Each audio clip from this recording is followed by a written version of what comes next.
So my dear students, question number 48 हम solve कर रहे हैं। बड़ा इंटरेस्टिंग क्वेश्चन है, लॉजिकल क्वेश्चन है और इससे बहुत सारा न्यूमेरिकल और मैथमेटिकल कैलकुलेशन हमको पता चलते हैं। ओके, यहाँ पर क्वेश्चन में गिवन है a thin circular loop of radius R rotate about its vertical diameter with angular frequency omega.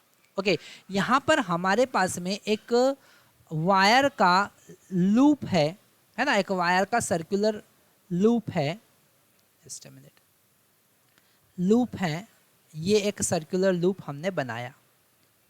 Okay, और ये सर्कुलर लूप इस वर्टिकल डायमीटर के अबाउट ऐसे ओमेगा स्पीड से रोटेट कर रहा है, ऐसे गोल गोल घूम रहा है। ओके, आगे क्वेश्चन में पढ़ते हैं। Show that a small bid on the wire loop remain at its lowest point if omega is less or equal to root g by r। Okay, तो यहाँ पर एक बीड जो है, मान लेते हैं वो बीड जो है वो यहाँ पर है ना, एंगल थीटा पर, ये एंगल थीटा पर है ना। पर उनका ऐसा कहना है कि अगर आपने ओमेगा का value root g by R से छोटा रखा तो वो लोएस्ट पॉइंट पर रहेगी, ये आपको प्रूफ करना है। ओके, और सेकंड पार्ट है कि उसका एंगल क्या होना चाहिए with the radius vector joining the centre of Beed. इसको ज्वाइन करने वाला जो रेडियस वेक्टर, ये जो आर वेक्टर हमको दिख रहा है, with the vertical downward direction for omega is equal to root 2g by R. इससे अगर ज़्यादा वैल्यू हमने रखी तो वो ऊपर जाएगा और उसका एंगल कितना होगा वो हमको फाइंड करना है। ठीक है, तो यहाँ पर सबसे पहले जिस सर्कुलर पाथ पर वो मूव कर रहा है, जिस सर्कुलर पाथ पर वो बिड मूव कर रहा है, उसका हम एक अप्रोक्सीमेट पाथ बनाते हैं। ये उसका सर्कुलर पाथ होगा, है ना। और अगर हम उसके रेडियस की बात करें, किसकी बात करें, radius of circular path, radius of circular path of bid, bid के सर्कुलर पाथ का रेडियस अगर हम कैलकुलेट करें तो यहाँ पर हमारे पास में ये ट्रायंगल मिल रहा है। ठीक है, यहाँ पर एक ट्रायंगल मिल रहा है जिसका हाइपोटेनियस आर है और वर्टिकल के साथ में एंगल थीटा है। तो ये जो स्मॉल आर होगा वो आर साइन थीटा के बराबर होगा। किसके बराबर होगा, आर साइन थीटा के बराबर होगा। ये उस सर्कुलर पाथ का रेडियस है ना। अगर अब हम उसका एफबीडी बनाते हैं, एफबीडी बनाते हैं किसका, बिड का, एफबीडी ऑफ बिड। ठीक है, उसका एफबीडी बनाते हैं तो यहाँ पर हमारे पास में ये बिड है। ओके, और उस पर नीचे की तरफ डेफिनेटली एक mg लगेगा। ठीक है, और बाहर की तरफ एक centrifugal force m omega square small r लगने वाला है। और यहाँ पर एक नॉर्मल रिएक्शन लगेगा n। ठीक है, रेडियस के अलोंग, इस, है ना, उसके सरफेस के परपेंडिकुलर एक नॉर्मल रिएक्शन लगेगा। इसको थोड़ा और अच्छे से हम बना लेते हैं। ठीक है, ये नॉर्मल रिएक्शन यहाँ पर लगेगा n।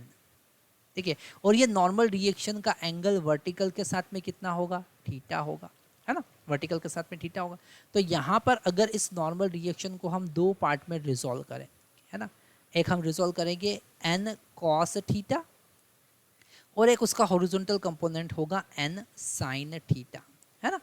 मतलब कि n cos थीटा जो है वो mg के बराबर है।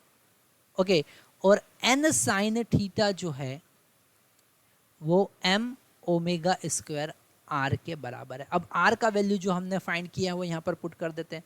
मतलब n sin theta is equal to m omega square r sin theta हम पुट कर देते हैं, है ना।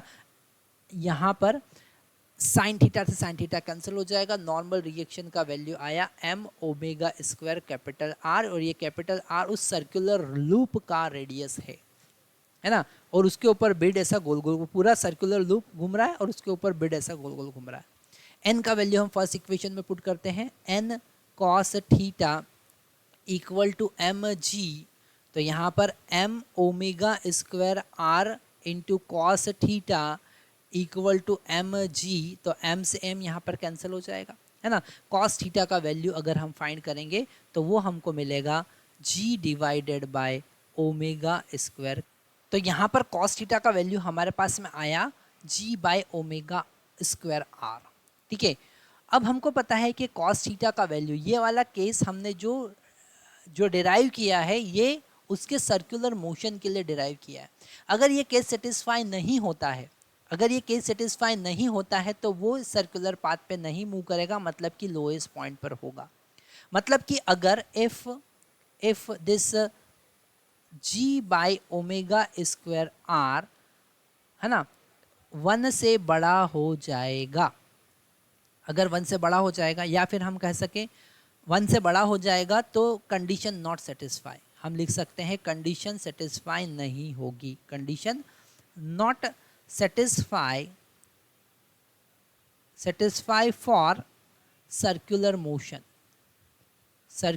Motion of bid, condition satisfy नहीं करेगी।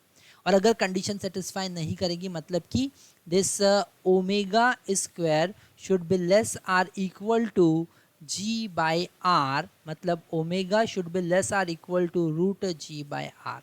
ये हमने यहाँ पर डिराइव कर लिया। ओके, ये हमने यहाँ पर डिराइव कर लिया। अभी हम यहाँ पर हमारा स्क्रीन ऑफ कर देते हैं।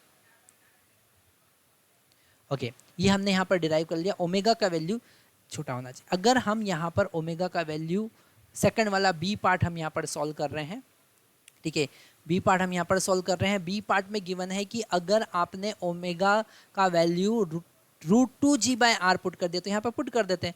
कॉस थीटा का वैल्यू तो हमने पहले ही फाइंड कर लिया है, तो g और ओमेगा स्क्वायर का वैल्यू कितना बोल रहा है, 2g by R into R, तो आर से आर कैंसिल, जी से जी कैंसिल, थीटा का वैल्यू 1/2, कॉस थीटा का वैल्यू 1/2, मतलब theta is equal to 60 degree, है ना। ये तो बहुत इजी है, पर ये वाला लॉजिक समझना थोड़ा सा टिपिकल टास्क है। ये लॉजिक हमने क्या लॉजिक बनाया, हमने लॉजिक बनाया है कि वो कंडीशन सेटिस्फाई नहीं करेगा अगर इसका वैल्यू 1 से बड़ा हो जाएगा, इसलिए हमने 1 से बड़ा उसका वैल्यू पुट किया और आंसर सॉल्व किया।